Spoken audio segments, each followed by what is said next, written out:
ನುಡಿಯ ಜ್ಯೋತಿರ್ಲಿಂಗ, ಜ್ಞಾನದ ಗಣಿಯಾಗಿ ಪ್ರಭಾಪೂರ್ಣ ಕಿರಣ, ಭರವಸೆ ತುಂಬುವ ಭಾಷಣಗಾರ, ಮನಸ್ಸುಗಳ ಗೆಲ್ಲುವ ಪರಿವರ್ತನಾ ಗುರು. ಲೇಖನ ಶಕ್ತಿಯು ನಿಮ್ಮದಾಗಿದೆ. ಸಂದರ್ಶನದಲ್ಲೂ ಅಚ್ಚರಿ ಮೂಡಿಸಿದ ನಾಗತಿಹಳ್ಳಿ ಜಯಪ್ರಕಾಶ್ ಸರ್ ಅವರ ಕೀರ್ತಿ ಸದಾ ಬೆಳಗಲಿ. ಅದು ಸಮಾಜಕ್ಕೆ ಪ್ರೀತಿ ಹಾಗೂ ಕರುನಾಡಿನ ನಗುವಿನ ಕರ್ನಾಟಕದ ಚಂದಿರರಾದಂಥ ನಮ್ಮ ಜಯಪ್ರಕಾಶ್ ನಗತಿಹಳ್ಳಿ ಸರ್ ಅವರನ್ನ ಕಿರುಪರಿಚಯವನ್ನ ಅದ್ಭುತವಾಗಿ ನಡೆಸಿಕೊಟ್ಟಂತ ಕಲ್ಪನಾ ಮೇಡಮ್ ರವರಿಗೆ ಹೃದಯಪೂರ್ವಕ ಧನ್ಯವಾದಗಳನ್ನ ಅರ್ಪಿಸುತ್ತಾ, ಕ್ಷಣ ಕ್ಷಣವನ್ನು ಅತ್ಯಂತ ಅಮೂಲ್ಯ ರೀತಿಯಿಂದ ಬಳಸಿಕೊಂಡು ಉತ್ತಮ ಸಾಧನೆಯನ್ನ ಗೈದು ಈಗ ನಮ್ಮೆದುರಿಗೆ ನಮ್ಮೆಲ್ಲರಿಗೂ ಪ್ರೇರಣಾ ಶಕ್ತಿಯಾಗಿ ಕಾರ್ಯ ನಿರ್ವಹಿಸಲು, ಅಣಿಗೊಳಿಸಲು, ಸಿದ್ಧಗೊಳಿಸುವುದಕ್ಕೆ ಬಂದಂಥ ಹಾಗೂ ಅವರ ಉತ್ತಮ ಮಾತುಗಳಿಂದ ನಾವೆಲ್ಲರೂ ಪ್ರೇರಣಾಶೀಲರಾಗೋಣ. ಈಗ ಈ ವೇದಿಕೆಯು ನಮ್ಮ ಮುಖ್ಯ ಅತಿಥಿಗಳಾದಂಥ ಶ್ರೀಯುತ ಜಯಪ್ರಕಾಶ್ ನಾಗತಿಹಳ್ಳಿ ಸರ್ ಅವರಿಗೆ. ಸರ್, ಈ ವೇದಿಕೆಯು ನಿಮ್ಮದು ಸರ್. ತಾವು ಈ ಕಾರ್ಯಕ್ರಮವನ್ನ ನಡೆಸಿಕೊಡಬೇಕಾಗಿ ಕೇಳಿಕೊಳ್ಳುತ್ತೇನೆ. ಎಲ್ಲರಿಗೂ ನಮಸ್ಕಾರ. ಗುರುಪೂರ್ಣಿಮೆ ಆಚರಿಸಿ ಕೇವಲ 1 ದಿನಗಳು ಆಗಿದೆ. ಎಲ್ಲ ಗುರುಗಳಿಗೆ ಮತ್ತೊಮ್ಮೆ ನಿಮ್ಮ ಈ ಒಂದು ಸೇವೆ, ಸಮಾಜ ಸೇವೆ, ದೇಶ ಕಟ್ಟುವ ಸೇವೆ, ನಾನಂತೂ teachers R the ambassadors, learning ambassadors ಅಂತ ಕರೀತಾನೆ. ಅಂದರೆ ನೀವು ಕಲಿಕೆಯ ರಾಯಭಾರಿಗಳು ಅಂತ. ಓಕೆ, ನಿಮ್ಮೆಲ್ರಿಗೂ ಗೊತ್ತಿಲ್ಲ ಕೆಲವು ವಿಚಾರ. ಏನಂದರೆ, ನೀವು ನಮ್ಮ ನಾಗತಿಹಳ್ಳಿ ಅಂದರೆ ಮಂಡ್ಯ ಜಿಲ್ಲೆಯಲ್ಲಿ ನಾಗಮಂಗಲ ತಾಲೂಕಲ್ಲಿದೆ. ಇಡೀ ಮಂಡ್ಯ ಜಿಲ್ಲೆಯಲ್ಲಿಯೇ ಶಿಕ್ಷಕರು ಹೆಚ್ಚು ಇರುವ ಊರು ನಾಗತಿಹಳ್ಳಿ. ಆ ಊರಿನಿಂದ ಬಂದಿದ್ದೀನಿ. ಆದರೆ ನಮ್ಮ ಕುಟುಂಬದವರು ಶಿಕ್ಷಕರಾಗಿರಲಿಲ್ಲ. ಆದರೆ ಏನಾಯಿತು, ನಮ್ಮ ಒಂದು ಟ್ರೈನಿಂಗ್ ಫೀಲ್ಡ್ಗೆ ಬಂದಿದ್ದರಿಂದ ಎಲ್ಲ ಒಂದು ಕಡೆ ಕನೆಕ್ಷನ್ ಬಂತು. ನಮ್ಮೂರು ನಾಗತಿಹಳ್ಳಿ ಅಂದರೆ ಶಿಕ್ಷಕರಿಗೆ ತುಂಬ ಗೌರವ ಕೊಡುವಂತಹ ಒಂದು ಊರು. ನನಗದು ಸಂತೋಷ ಆಗ್ತದೆ. ನೀವು ಶಿಕ್ಷಕರು ಅಂದರೆ ನನಗೆ ಇಡೀ ಯಾವುದೇ ವೃತ್ತಿಯಲ್ಲಿ ಶ್ರೇಷ್ಠ ವೃತ್ತಿ ಅಂತ ನನಗೆ ಯಾರು ಕೇಳಿದ್ರೆ ಅದು ಶಿಕ್ಷಕ ವೃತ್ತಿ ಅಂತಲೇ ಹೇಳ್ತೇನೆ. ಯಾಕೆಂದರೆ ಬೇರೆಯಲ್ಲಿ ಜಾಬ್ ಸ್ಯಾಟಿಸ್ಫ್ಯಾಕ್ಷನ್ ಎಷ್ಟಿರುತ್ತೋ ಗೊತ್ತಿಲ್ಲ. ಬೇರೆಯವರು ಜೇಬ್ ಸ್ಯಾಟಿಸ್ಫ್ಯಾಕ್ಷನ್ಗೋಸ್ಕರನೇ ಜಾಬ್ ಸ್ಯಾಟಿಸ್ಫ್ಯಾಕ್ಷನ್ ಅಂತ ಅಂದ್ಕೊಂಡ್ಬಿಟ್ಟಿರ್ತಾರೆ. ಆದರೆ ನನಗೆ ಗೊತ್ತು, ಸೆಲ್ಫ್ ಸ್ಯಾಟಿಸ್ಫ್ಯಾಕ್ಷನ್ ಇರೋದು ಟೀಚಿಂಗಲ್ಲಿ. ನೀವು ಲೆಕ್ಕನೇ ಹಾಕೋಕ್ಕಾಗಲ್ಲ ರೀ. ನೀವು ಕೋಟ್ಯಾಧಿಪತಿಗಳು, multiple crores, seriously I am telling you.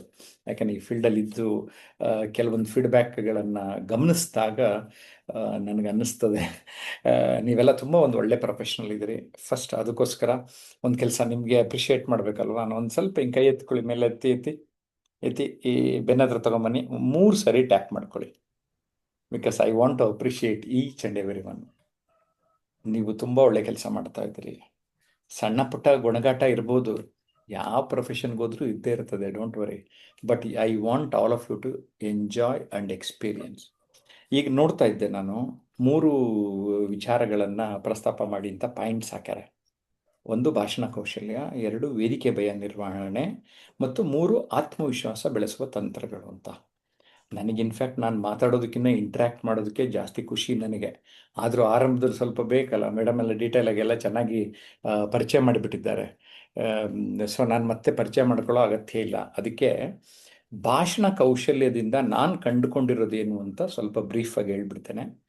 ಆಮೇಲೆ ವೇದಿಕೆ ಭಯ ಎಲ್ಲರೂ ಕೇಳೋದು ಅದೊಂದೇ. ಆದರೆ ನಾನು ಆ ವೇದಿಕೆ ಭಯವನ್ನು ಹೇಗೆ ಟ್ಯಾಕಲ್ ಮಾಡ್ತೇನೆ ಅದರದ್ದೊಂದು ಸ್ವಲ್ಪ ಹೇಳಿಬಿಟ್ಟು, ಈ ಆತ್ಮವಿಶ್ವಾಸ ಬೆಳೆಸುವ ತಂತ್ರಗಳು ಇದೆಯಲ್ಲ, ನನಗನ್ನಿಸ್ತು, ಮತ್ತು ಸತೀಶ್ ಅವರು ಹೇಳಿದ್ರು ನನ್ನ ಪುಸ್ತಕಗಳ ಬಗ್ಗೆ. ನನಗನ್ನಿಸುತ್ತೆ ಈ ಆತ್ಮವಿಶ್ವಾಸ ಬೆಳೆಸುವ ತಂತ್ರಗಳಿಗೆ ನನ್ನ ಪುಸ್ತಕಗಳ ಶೀರ್ಷಿಕೆಗಳ ಹೆಸರೇ ಸಾಕು. ಅದ್ರ ಜೊತೆಗೆ ಅದ್ರ ಬ್ಯಾಕ್ಗ್ರೌಂಡ್ ಹೇಳಿಬಿಡ್ತೀನಿ, ಅವಾಗ 2 in 1 ಆಗೋಗ್ಬಿಡುತ್ತೆ. ಓಕೆ, ಸೊ ಭಾಷಣ ಕೌಶಲ್ಯ, ಇದೊಂದೇ ಕೌಶಲ್ಯದಿಂದ ನಾನು ನನ್ನ ಜೀವನದಲ್ಲಿ ನನ್ನ ವೃತ್ತಿಯನ್ನು, ಬದುಕನ್ನು ಪಾವನ ಮಾಡ್ಕೊಂಡಿದ್ದೀನಿ. ಒಂದೇ ಸ್ಕಿಲ್, ಭಾಷಣ ಕೌಶಲ್ಯ. ಸರ್, ನೀವೇನು ಸರ್ ಮುಂಚೆಯಿಂದ ಕಲಿತಾ ಇದ್ದೀರಾ ಸರ್, ಮಾತಾಡ್ತಾ ಇದ್ದೀರಾ ಸರ್ ಅಂದರೆ, ಇಲ್ಲ, ನನ್ನ ಬದುಕಿನ ಮೊದಲ 20 ವರ್ಷಗಳು ನಾನು ವೇದಿಕೆ ಹತ್ತಿಲ್ಲ, ಭಾಷಣವೆಂದರೆ ಗೊತ್ತಿಲ್ಲ. Got it? ಸೊ ಅದರ ಅರ್ಥ ಏನು ಹೇಳ್ತೀನಿ ಅಂದರೆ, ಪ್ರಪಂಚದ ಮೇಲೆ ಯಾರು ಆ, ಮಾತನಾಡೋದಕ್ಕೆ ಬರುತ್ತೆ ಅವರೆಲ್ಲರನ್ನೂ ನಾನು ಗ್ರೇಟ್ ಸ್ಪೀಕರ್ಸ್ ಮಾಡ್ತೀನಿ, ಚಾಲೆಂಜ್ ಮಾಡ್ತೀನಿ ಅವಕ್ಕೆ. ಯಾಕೆ ನನಗೆ ಅಷ್ಟು ಅನುಭವ ಆಗಿದೆ ಈಗ. ಓಕೆ, ಸೊ ಭಾಷಣ ಕೌಶಲ್ಯ ಕಲಿತವರೆಲ್ಲರೂ ಉದ್ಧಾರ ಆಗ್ತಾರೆ. ನಾನು 5 ಟಾರ್ಗೆಟ್ ಇಟ್ಕೊಂಡಿದ್ದೀನಿ ಈ ಭಾಷಣ ಕೌಶಲ್ಯದಿಂದ. ಒಂದು, ಟಾಪರ್ ಆಗ್ಬೋದು, ಅಚೀವರ್ ಆಗ್ಬೋದು. ಮೂರನೇದು, ಲೀಡರ್ ಆಗ್ಬೋದು, ಎಕ್ಸ್ಪರ್ಟ್ ಆಗ್ಬೋದು, ರಿಚ್ ಪರ್ಸನ್ ಆಗ್ಬೋದು. ಸೊ ನಿಮ್ಗೆ ಮೊದಲು 4 ಗೊತ್ತಿರ್ಬೋದು, ರಿಚ್ ಪರ್ಸನ್ ಗೊತ್ತಿಲ್ಲದೆ ಇರ್ಬೋದು. ನಮ್ಮಂಥ ಕೋರ್ಸ್ಗಳಿಗೆ ಬಂದರೆ ಈ 5 ಅಂಶಗಳನ್ನು ನಾನು ಗ್ಯಾರಂಟಿ ಕೊಡ್ತೀನಿ. ಅಂದರೆ ನೀವು ಯಾವ ಕ್ಷೇತ್ರದಲ್ಲಿದ್ದೀರಿ ಅಲ್ಲಿ ಟಾಪರ್ ಆಗಬೇಕು. ಅಚೀವರ್ ಅಂದರೆ ಒಬ್ಬ ನಿಮ್ಮನ್ನು ಸ್ವಲ್ಪ ವರ್ಷಗಳಲ್ಲೇ ಇವರೊಬ್ಬರು ಸಾಧನೆ ಮಾಡಾರ್ರಿ ಎನ್ಬೇಕು. ಇನ್ನು ಲೀಡರ್ ಇದ್ದರೆ ಹೀಗಿರ್ಬೇಕ್ರಿ ಎನ್ಬೇಕು. ಈ ಕ್ಷೇತ್ರದಲ್ಲಿ ಪ್ರಾವೀಣ್ಯತೆಯನ್ನು ಪಡೆದಿದ್ದಾರೆ ಅಂತ ಜನ ನಿಮ್ಮನ್ನು ಗುರುತಿಸ್ಬೇಕು. ಅದು ಆಗೋದಕ್ಕೆ ಸಾಧ್ಯತೆ ಇರುತ್ತೆ. ಜೊತೆಗೆ ನಿಮ್ಮ ಬ್ಯಾಂಕ್ ಬ್ಯಾಲೆನ್ಸಲ್ಲೂ ಸ್ವಲ್ಪ ಹಣ ಜಾಸ್ತಿ ಇರಬೇಕು. ಆರಾಮಾಗಿ ನಿಮ್ಗೆ ಏನು ಇಷ್ಟ ಅದು ಮಾಡೋಕ್ಕೆ ಸಾಧ್ಯ. ಸೊ ಭಾಷಣ ಕೌಶಲ್ಯದಿಂದ ಲಾಭವನ್ನು ನಿಮ್ಗೆ ಅರ್ಥ ಮಾಡಿಸ್ಬಿಟ್ಟಿದೆ. ಓಕೆ, ಸೊ ಸ್ಕೇಲಿಂಗ್ ಅಪ್ ಅಂತೀವಿ, ಎತ್ತರಕ್ಕೇರಿ ಅಂತ ಹೇಳ್ತಾನೆ. ಜೀವನದಲ್ಲಿ ನೀವು ಎತ್ತರಕ್ಕೇರೋದಕ್ಕೆ ಸಂವಹನ ಕೌಶಲ್ಯದ ಒಂದು ಭಾಗ ಭಾಷಣ ಕೌಶಲ್ಯ, ಮತ್ತೊಂದು ಬರವಣಿಗೆ, ಮತ್ತೊಂದು ಶಾರೀರಿಕ ಭಾಷೆ. ಇವು 3 ಔಟ್ಪುಟ್ ಅಂತ ಕರೀತಾನೆ. ಭಾಷಣ, ಬರವಣಿಗೆ, ಭಾಷಣ, ಮಾತು ಮತ್ತು ಶಾರೀರಿಕ ಭಾಷೆ. 3 outputs of communication. 3 inputs of communication ಅಂದರೆ, ಒಂದು ಲಿಸನಿಂಗ್, ವ್ಯೂಯಿಂಗ್ ಕಣ್ಣು ನೋಡೋದು, ಇನ್ನೊಂದು ಓದೋದು. 3 ಇನ್ಪುಟ್ಸ್ ನನ್ನ ಕಮ್ಯುನಿಕೇಷನ್ ವ್ಯಾಖ್ಯಾನ. ಸೊ ಅದರಲ್ಲಿ ನಾವು ಈ 6 ಅಂಶಗಳ ಕಡೆ ಗಮನ ಕೊಡ್ತಾ ಇದ್ರೆ ಎತ್ತರಕ್ಕೆ ಏರ್ತೀರಿ ಎನ್ನುವ ಬಲವಾದ ನಂಬಿಕೆ ನನಗಿದೆ ಸ್ನೇಹಿತರೆ. ಭಾಷಣ ಕೌಶಲ್ಯ. ಭಾಷಣ ಅಂದರೆ ಒಂದು ವೇದಿಕೆ, ಒಂದು ಮೈಕು ಅಲ್ಲ. ಸೊ ಮೈಕು ಅಂದ್ರೆ ಏನೋ ಒಂಥರ ಎದುರುಕೊಳ್ಳೋರನ್ನೆಲ್ಲ ಸಿಕ್ಕಾಪಟ್ಟೆ ನೋಡ್ತೇವೆ ಆರಂಭದಲ್ಲಿ ಅಲ್ಲ. ಅದು ಏನು ಭಾಷಣ. ನಾನು 1-to-1 ಮೆಂಟರಿಂಗಿಂದ ಹಿಡಿದು 4,500 ವಿದ್ಯಾರ್ಥಿಗಳಿಗೆ ಅಟ್ ಎ ಟೈಮ್, ಅದು ಕೊಪ್ಪಳದಲ್ಲಿ ಗವಿಸಿದ್ದೇಶ್ವರ ಮಠದವರು ಒಂದು ಸಾರಿ ಆರ್ಗನೈಸ್ ಮಾಡಿದ್ರು 2.5 ವರ್ಷದಿಂದ. ಫುಲ್ಲು ಎಲ್ಲ ಅವರು ಎಷ್ಟು ಅಂದರೆ ನನಗನ್ಸುತ್ತೆ 3-4ನೇ ಕ್ಲಾಸಿಂದ ಮಾಸ್ಟರ್ ಡಿಗ್ರಿವರೆಗೂ ಎಲ್ಲರನ್ನೂ ಕೂರಿಸ್ಬಿಟ್ಟಿದ್ರು ಅವ್ರಿಗೆ ಮಾತಾಡಿದೆ. ಸೊ ನನಗೆ ಹೆಚ್ಚು ಜನ ಇದ್ದಷ್ಟು ಒಂಥರ ಖುಷಿ, ಥ್ರಿಲ್ಲು ಜಾಸ್ತಿ. ಕೆಲವರು ಜಾಸ್ತಿ ಜನ ಅಂದರೆ ಸಾರ್ ಸ್ಟೇಜ್ ಫೇರ್ ಭಯ ಅಂತಾರೆ. ಇಲ್ಲಿ ನಾವು I want to enjoy, I want to experience. So ನೀವು ಮೈಕ್ ಅಂದರೆ ಆರಾಮ್ಸೆ ತಗೊಳ್ಳಿ. Because no one is a born speaker except a loud speaker. No one is a born speaker except a loud speaker. So ಅದರ ಅರ್ಥ ಏನು? ಆ loud speaker on ಮಾಡಿದ ತಕ್ಷಣ ಕೊಯ್ ಅಂತ ಸದ್ದು ಮಾಡುತ್ತೆ. ಸೊ ಅದರಿಂದ ಹುಟ್ಟು ಭಾಷಣಕಾರರು ಅಂತ ಯಾರೂ ಇಲ್ಲ. ಓಕೆ, ಏನೋ ಕೆಲವು ಜೀನ್ಸು ಅವ್ರ ಅಪ್ಪ ಮಾತಾಡ್ತಾ ಇದ್ರು, ತಾತ ಮಾತಾಡ್ತಾ ಇದ್ರು ಅಂತ ಯಾರಿಗೋ ಕೆಲವರಿಗೆ ಅವ್ರ ಮನೆ ವಾತಾವರಣ ನೋಡೇ ಬರುತ್ತೆ ಹೊರತು. ಸೊ ಜೀನ್ಸ್ಗಿನ್ನ ಹೆರಿಡಿಟ್ರಿಗಿನ್ನ ಇದು ಎನ್ವೈರ್ನಮೆಂಟೇ ತುಂಬ ಪ್ರಭಾವ ಬೀರ್ತದೆ ಅಂತ ನಾನು ಅಂದ್ಕೊಂಡಿದ್ದೇನೆ. ಸೊ ನೀವು ಕೂಡ ಯಾರಾದರೂ ಮೈಕ್ ಹಿಡಿದ್ರೆ ನೇರವಾಗಿ ಮಾತಾಡೋವಂಥ ತಾಕತ್ತು ಬೆಳೆಸ್ಕೋಬೇಕು. ಆದರೆ ಹೆಚ್ಚಿನ ಜನ ಏನು ಮಾಡ್ತಾರೆ, ಹಿಂದೆ ನಿಂತ್ಕೊತಾರೆ, ಅವರಿಗೆ ಬರುವ ಅವಕಾಶಗಳನ್ನು ತ್ಯಜಿಸಿ ಬಿಡ್ತಾರೆ.